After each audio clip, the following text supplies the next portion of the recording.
Halo teman-teman semuanya, selamat datang kembali di channel Randy Psikologi ya. Apa kabar teman-teman semuanya?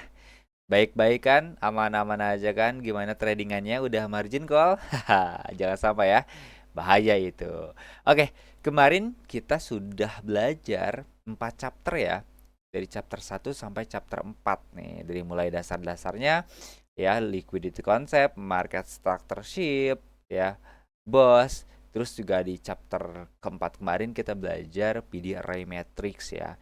Nah, sekarang kita bakal belajar apa itu OLHC atau OHLC dan PO3AMD. Nah, buat teman-teman yang langsung nonton ke chapter 5 ini, aku saranin buat tonton dulu dari chapter 1 ya, biar gak salah paham. Soalnya ini kompleks banget ya, saling berhubungan. Nah, termasuk yang akan saya bahas sekarang pun nih, OLHC atau OHLC itu berkaitan dengan banyak hal. Berkaitan dengan midnight open, berkaitan dengan weekly open, ya, berkaitan dengan diskon premium, ya, dan terutama PO3 AMD atau nanti kill zone, ya kan banyak banget tuh kaitannya. Cuma memang OLHC atau OHLC ini tuh basicnya, dasarnya ya, ilmu dasar untuk memahami PO3AMD, kill zone ya, dan lain-lain nanti. Biar teman-teman langsung paham, kita bakal langsung aja ya ke chapter, bukan chapter ya, ke slide berikutnya. Oke, nah ini adalah bentuk dari OHLC atau LHC ya. Mungkin teman-teman juga udah familiar ya, sering selewat-selewat ya. Entah itu di YouTube ya, atau di TikTok ya, atau di Google mungkin ketika searching, atau di buku-buku mungkin yang teman-teman pernah pelajari. Ini pasti sering muncul. Sebenarnya konsep ini tuh sederhana. Sederhana banget. Tapi makna di dalamnya yang bikin dia istimewa. Serius, nanti kita bakal bahas. Nah, bentuk OLHC dan OHLC itu pada dasarnya adalah sifat atau karakter pembentukan candle gitu, yang diciptakan oleh algoritma dengan maksud tertentu. Jadi nggak asal ya. Nah, karena coba aja teman-teman perhatiin, bentuk candle itu pasti dia ada ekor-ekor kayak gini, baik atas maupun bawah. Baik ekornya kecil atau panjang atau pendek, atau bentuk si candlenya ini kecil ya, atau lebar kayak gini gitu. Ada yang lebih panjang sebelah, pendek sebelah gitu. Tapi pada dasarnya proses pembentukannya itu sama. Nah, ini adalah contoh candle bullish. Ketika candle bullish yang dilakukan market ketika dia open nih di sini nih ya kan. Dia sebelum naik dia turun dulu. Dia menciptakan low dulu, ya setelah low dia menciptakan high, dan setelah high dia bakal close. Makanya disebut dengan OLHC. Nah, ketika dia turun ini atau low ini adalah fase yang disebut dengan manipulasi. Nah, ini manipulasi ini lebih jelas nanti akan kita bahas di PO3 AMD. Dan waktunya akan spesifik lebih jelas lagi di kill zone. Ngeri ya ICT ya. Itu alasan kenapa saya suka ICT, karena benar-benar dia mempelajari sangat dalam atau mendalam banget soal market gitu ya. Sampai pergerakan candle pun dia pelajari. Makanya spesifik banget gitu ya. Ini proses pembentukan candle sifatnya seperti ini. Ini tuh kayak template-nya udah. Setiap candle tuh terbentuknya seperti ini prosesnya. Ini template-nya gitu loh. Dia menciptakan low dulu untuk memanipulasi. Nah, kenapa harus ada manipulasi? Kita spill sedikit ya. Nah, ini adalah kenapa market menciptakan manipulasi? Karena untuk menciptakan liquidity. Bayangin aja contoh ya. Ketika market ini turun ya setelah open gitu ya, apa yang dipikirkan oleh trader pemula, trader retail, apa yang dipikirkan gitu ya. Oh, ini market lagi bearish ya. Karena yang kecil-kecil pergerakan ini itu adalah candle-candle yang time frame-nya kecil gitu. Contoh ya, kalau misalkan candle yang besar ini adalah daily dan OLHC ini adalah proses terbentuknya candle daily, maka proses ini itu di candle-candle yang lebih kecil, bisa M5, bisa M15 gitu ya. Nah, di M5 atau M15 sudah pasti proses ketika pembentukan low ini ya kan, itu dianggap bearish trend atau trend bearish. Maka pasti akan banyak trader-trader pemula atau retail sell di sini. Kenapa? Karena mereka menganggap oh market ini turun bearish gitu. Mereka sell di sini banyak. Tapi apa yang dilakukan market? Dia langsung naik ke atas, mengambil semua stop loss para trader-trader retail di sini gitu. Diambil semua, ya kan? Karena dia memang sengaja menciptakan liquidity. Makanya dia menciptakan low kemudian dia high.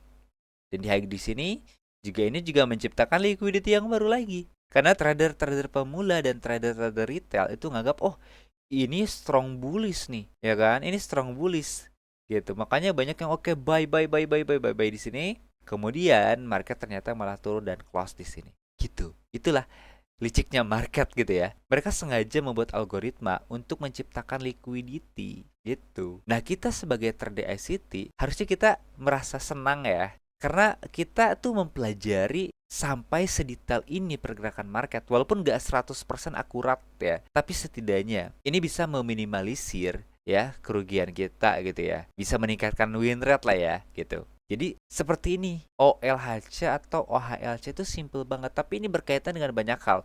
Ini berkaitan dengan tadi ya yang udah dibahas di awal ya, dengan diskon dan premium, dengan midnight open dan weekly open, dengan PO3 AMD, accumulation manipulation distribution, berkaitan juga dengan kill zone, Asia kill zone, ya, London kill zone, New York Kill Zone, dan berkaitan juga dengan daily bias. Kalau teman-teman pengen belajar daily bias yang benar, harus belajar dulu dari OLHC dan OHLC. Itu kenapa saya nempatin daily bias di chapter 6 setelah OLHC. Jadi ada maksudnya ya teman-teman. Sudah aku susun sedemikian rupa ya. Ini adalah proses pembentukan satu candle. Karena paham satu candle aja, paham pergerakan satu candle secara mendalam aja, itu ajaib banget hasilnya teman-teman. Win rate kita bisa naik drastis gitu. Oke, ini adalah pembentukan satu candle bullish. Gimana kalau bearish? Sama aja sebenarnya. Kalau bearish dia high dulu, baru low, kemudian close.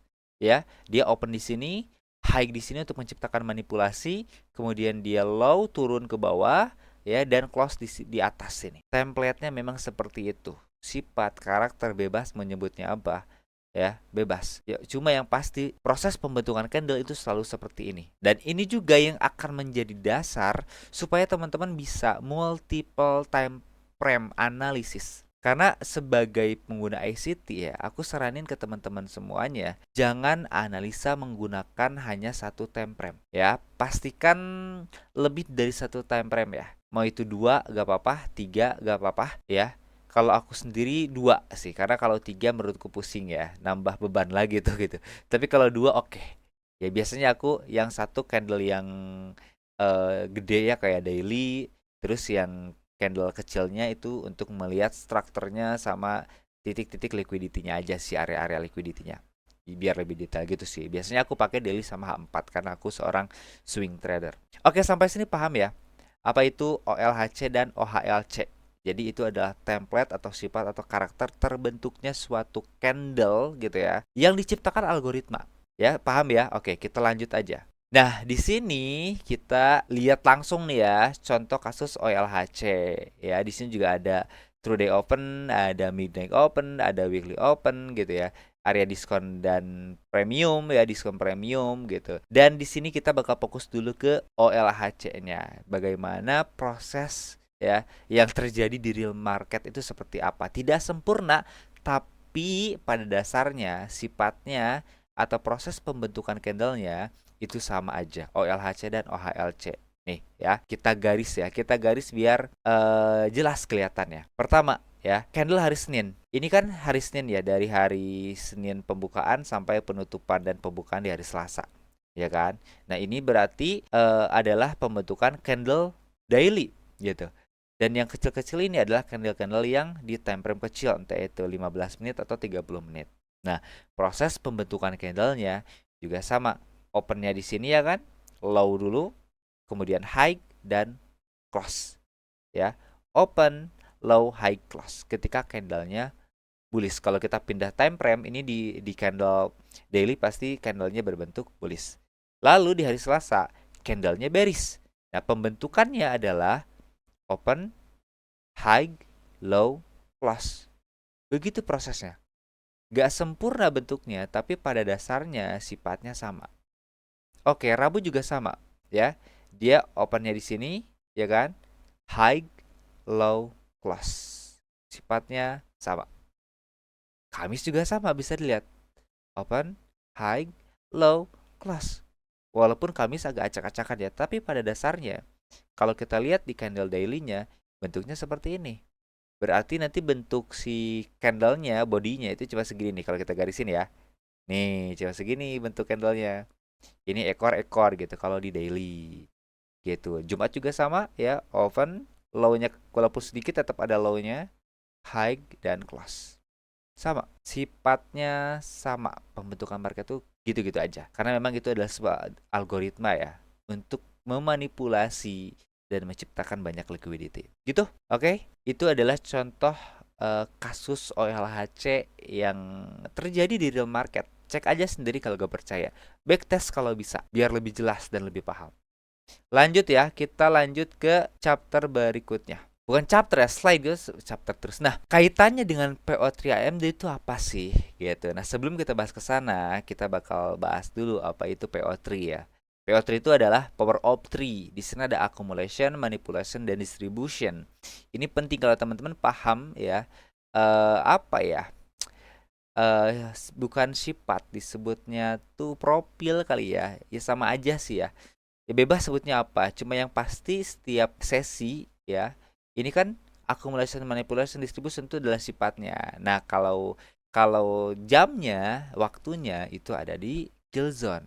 Nah, kill zone-nya ini ada 3 terutama ya. Ada Asia kill zone, ada London kill zone, dan ada New York kill zone. Nah, setiap dari zona waktu ini itu mempunyai sifatnya masing-masing atau profilnya masing-masing, bebas nyebutnya apa. Nah, accumulation ya, sebelum kita bahas skillsnya, accumulation itu adalah proses liquidity engineering ya, atau dia memang ngumpulin liquidity itu market. Dia bulak-balik terus. Ya, pokoknya di sini nanti ada stop loss, di bawah juga ada stop loss, dia benar-benar bulak-balik nyiptain banyak liquidity. Makanya disebutnya dengan akumulasi. Kemudian dia akan melakukan manipulasi ke arah sebaliknya dari tujuan market. Ya, kalau misalkan tujuan market ke atas, berarti dia bakal bikin manipulasi ke bawah. Dia turun dulu ke bawah untuk menciptakan ya banyak liquidity juga gitu, memanipulasi market. Karena pasti di sini itu bakal banyak trader-trader yang melakukan sell gitu ya. Pasti. Nah, ternyata market itu tujuannya adalah ke atas dan ini yang disebut dengan distribusi. Pertanyaannya adalah gimana cara kita entry ya kan supaya meminimalisir kerugian atau meminimalisir loss ya gitu. Nah, berarti kita harus entry di area distribusi. Karena di area distribusi pergerakan market sudah jelas, sudah tidak ada lagi manipulasi. Kapan waktunya gitu loh. Itu kan pertanyaannya. Kapan waktunya? Nah, makanya ada sesi atau zona waktu atau kill zone gitu. Nah, makanya di kill zone itu kita lihat sebelah kanan ya. Nah, ini adalah kill zone-nya. Karena kan kita bingung ya, kalau kita cuma belajar akumulasi, manipulasi, dan distribusi, kita tahu gitu loh, oh ini market sedang akumulasi. Oh ini market sedang manipulasi. Oh ini market sedang distribusi. Pertanyaannya adalah, kapan waktunya? Kalau kita tahu pergerakannya dan kita gak tahu waktunya kapan, sama aja bohong, percuma. Ya, masa kita harus mantengin market selama 1 kali 24 jam? Energi kita juga ada batasnya. Makanya ini berhubungan dengan kill zone supaya kita tahu kapan aja waktunya. Kapan kita mau stay di market.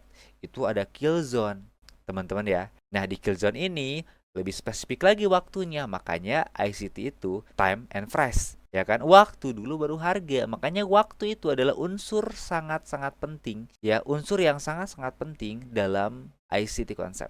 Segala sesuatunya pasti ada waktunya. Gitu loh. Ya, gila kan? Spesifik banget. Soal waktu aja tuh ICT tuh spesifik banget.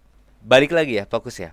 Nah, di sini ada 3 sesi ya. Asia itu sifatnya akumulasi atau accumulation ya. London itu sifatnya manipulasi atau manipulation. New York itu sifatnya distribusi atau distribution.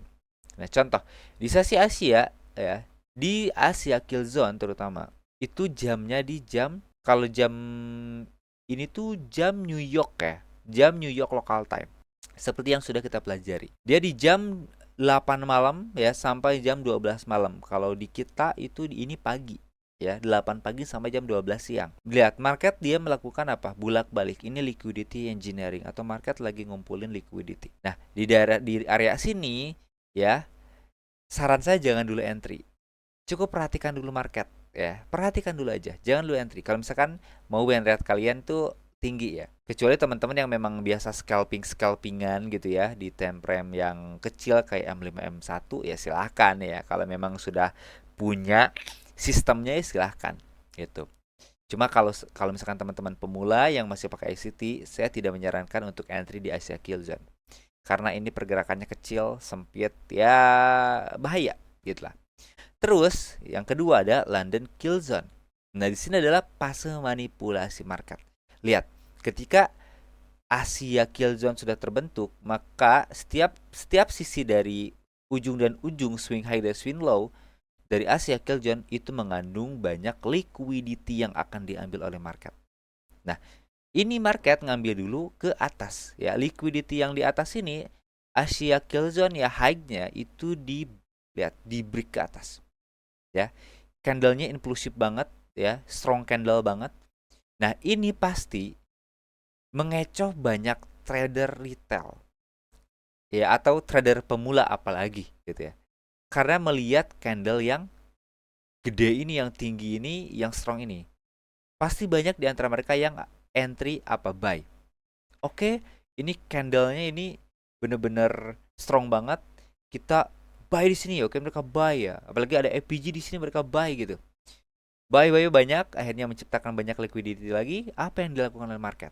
Dia langsung turun lagi. Setelah dia melakukan engineering liquidity di sini ya. Setelah dia mengumpulkan lagi liquidity, dia langsung turun ke bawah. Ya, kebayang nggak? Ya kan? Ini kena nih stop loss semuanya.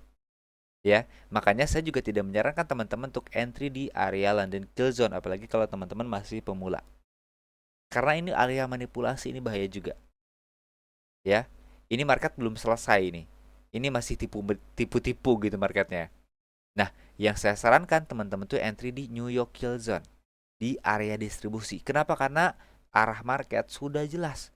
Dia sudah melakukan manipulasi, dia sudah melakukan akumulasi, atau dia sudah melakukan akumulasi dan sudah melakukan manipulasi. Berarti selanjutnya adalah distribusi, sudah jelas. Nah, contoh ya, ketika dia sudah melakukan dua hal ini ya, akumulasi dan manipulasi, kemudian dia distribusi turun ke bawah. Nah, di sini area yang enak sekali untuk entry gitu. Ketika dia turun, dia ada meninggalkan APG. Ingat algoritma market itu ya kan merebalance imbalance atau menyeimbangkan yang tidak seimbang. Dari internal liquidity ke external liquidity. Nah, kita ini bisa entry di area New York Kill Zone dengan menunggu beberapa konfirmasi seperti market structureship ya kan di sini nih ya kan kita garisin ya kayak ini kan ada market structureship gitu lah. Di sini juga ada ada area APG nih di sini ya kan. Nah, kemungkinan besar market tuh bakal balik lagi ke area APG. Nah, kita bisa entry di sini. Jadi entry itu bukan di sini ya. Ini belum ada konfirmasi. Tidak disarankan, tapi entry ketika sudah ada 2 sampai 3 konfirmasi. Ini ada MSS di sini ya kan? MSS. Di sini juga ada AVG. Market itu naik dulu. Nah, kita bisa sell di sini. TP-nya bisa di sini. Ya kan? Atau 1/2 silahkan. Ya kan? Nih, ini adalah area di mana market tujuannya sudah jelas, tidak ada lagi tipu-tipu. Apakah 100% akan seperti itu? Enggak juga, ya. Analisa itu tidak ada yang 100%. Tapi setidaknya ini bisa mengurangi resiko kerugian teman-teman. Gitu ya, paham ya? Itu adalah kaitan kenapa OLHC, OHLC, akumulasi, manipulasi distribusi atau PO3AMD dan kill zone sangat-sangat berhubungan. Karena lihat proses pembentukannya. Ya. Ini open, low, high, biasanya close-nya di sini gitu. Ini juga sama, lihat di kill zone open, high, low, ini close kalau kita diperbesar ya gambarnya gitu. Sama, semua berkaitan. Itulah kenapa saya suka sama ICT ini ya, karena dia benar-benar spesifik dan pembahasannya benar-benar mendalam soal market ya. Bahkan sampai candlenya, waktunya, detail banget. Paham ya? Sekarang kita bakal langsung lanjut ke slide berikutnya. Nah, ya kan di sini sekilas nih ya mengingatkan kembali ya kalau yang tadi kita bahas itu saling berkaitan ya. OLHC, OHLC dengan PO3AMD dengan kill zone dengan midnight open dengan trade open gitu ya. Dengan diskon premium itu semua berhubungan. Ya, ini contohnya ya kan. Kita pakai garis-garis lagi biar lebih jelas ya kan. Ini ketika dia ini Asia, ini kan Asia ya. Ini Asia. Ini manipulasinya di sini. London kill zone. Dan di sini distribution. Lihat candlenya. Ya kan? Kenceng banget. Ya kan? Dan kalau misalkan kita lihat dari sisi OLHC, bentuknya sama. Open, high, low, close. Ya kan? Bentuknya seperti itu. Nah, dan diperjelas lagi dengan adanya kill zone. Jadi kita gak perlu nunggu 24 jam buat tahu kapan market bergerak dengan pasti gitu ya.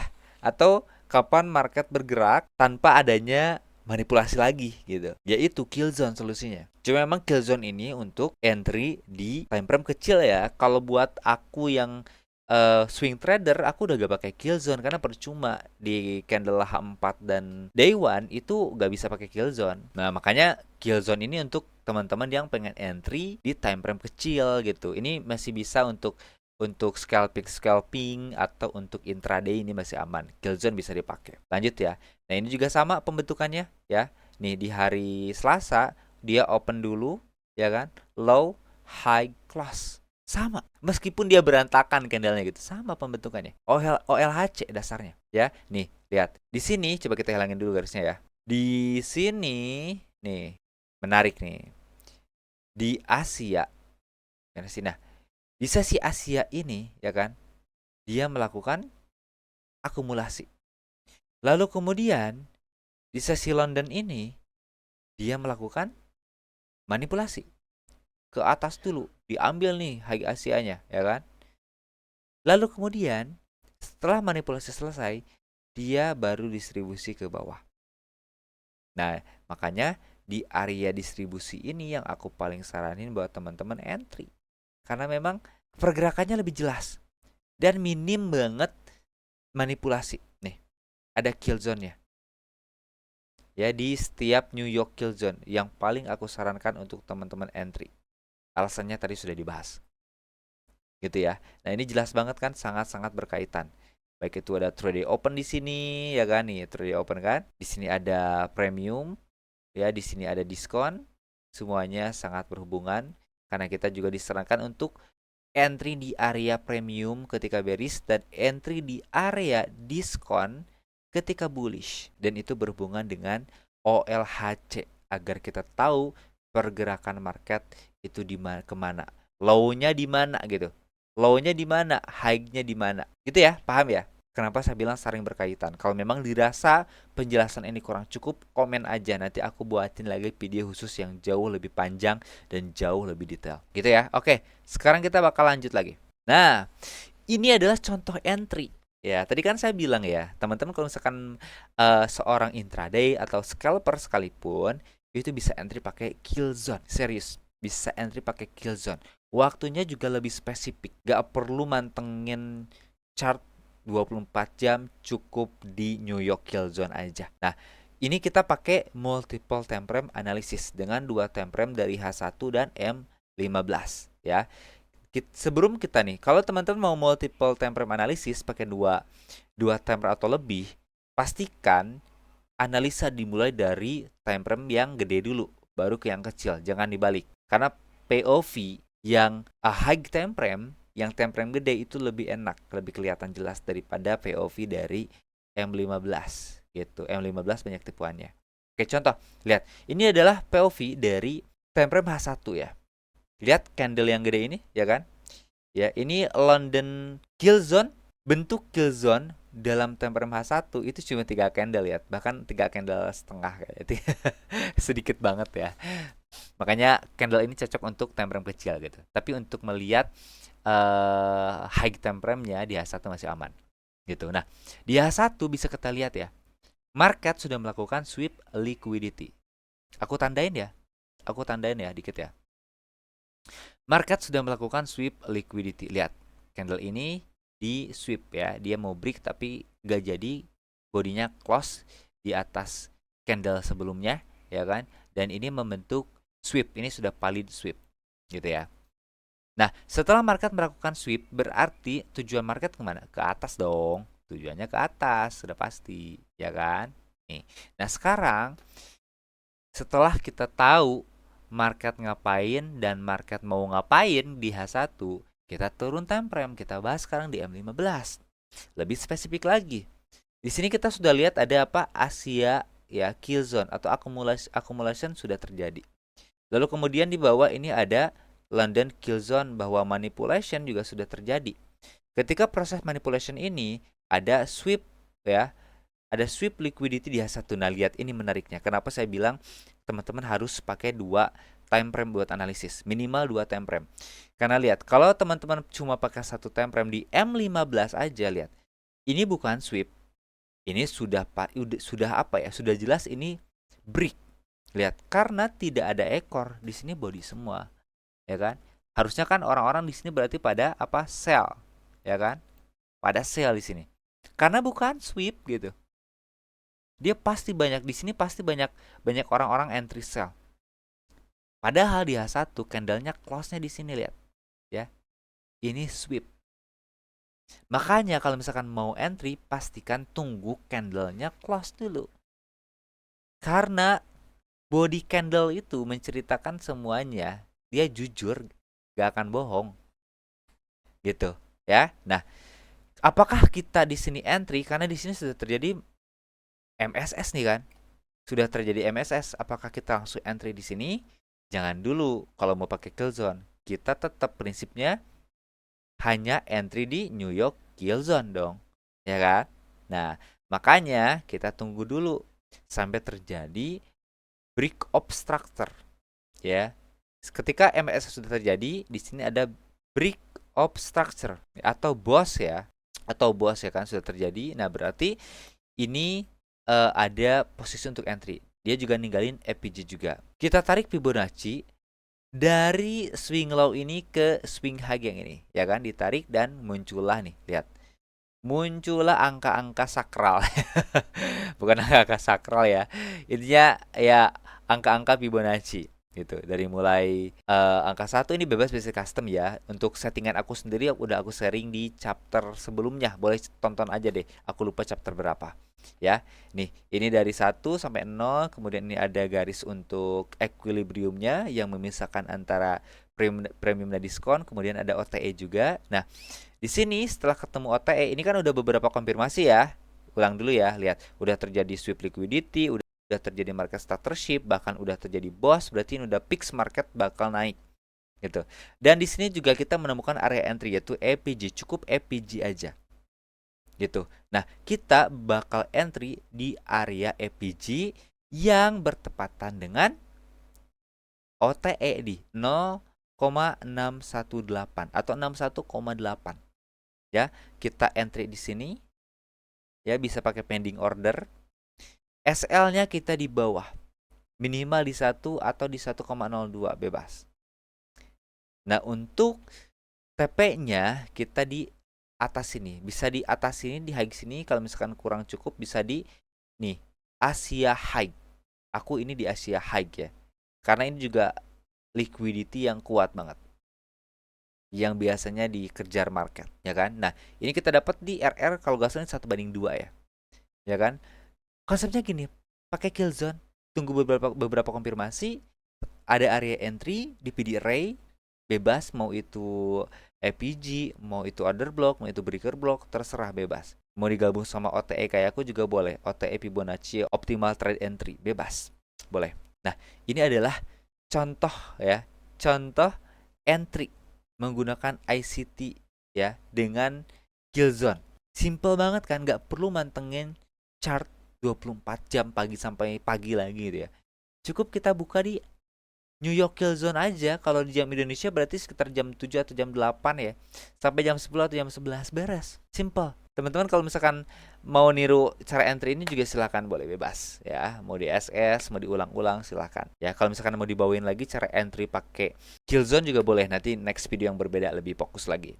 Gitu ya. Paham ya teman-teman ya. Makanya OLHC, kill zone, PO3 MD ya kan, semuanya ini berhubungan. Setelah sampai sini gimana? Paham? Ada gambaran? Mau nyoba silahkan coba dulu. Mau backtest silahkan backtest dulu. Gitu ya. Oke, kita lanjut Apalagi nih? Ada apa lagi nih selain ini? Ada apa lagi nih selain ini? Oke, selesai teman-teman. Bersambung, udah selesai. Simple sebenarnya. OLHC itu simple sebenarnya pembahasannya. Tapi dia powerful banget, serius. Teman-teman kalau paham OLHC, cukup lihat satu candle yang gede aja, entah itu daily atau H4, tahu harus ngapain, tahu tujuan market mau kemana, gitu. Enak banget sih, serius. Ya, oke, kayaknya udah deh. Kalau misalkan ada pertanyaan boleh di komen aja. Kalau kurang jelas atau keluhan atau apapun juga silahkan di komen aja. See you in the next chapter gitu ya. Dan goodbye.